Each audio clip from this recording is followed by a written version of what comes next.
ছিল ষষ্ঠ রানী, এলো পদ্মাবতী। হায় রানী পদ্মাবতী, রাজার আরো 6টি রানী, ছিল না সন্তান।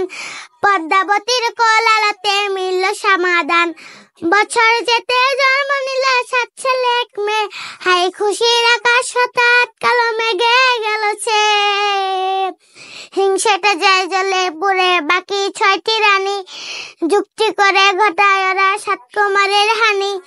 সুযোগ মতো 7 ছেলেকে মাটিতে দেয় পুঁতে। হায় বাঁচে একা পারুল, তারা পায় না তাকে ছুতে। না বাঁচে সেই মেয়েকে বড় করে তোলে, 7 ভাইকে পায় যে পারুল 7টি চাপা ফুলে। এত কিছু করার পরও রাজার বিপদ যে কাটে না, সূর্য নগরে সুখের সূর্য আর উঠে না। হিংসা বিভাব বিচ্ছিরি তার প্রেমের কাহিনীতে, পারুল বোন কি পারবে 7 ভাই চম্পাকে জাগাতে।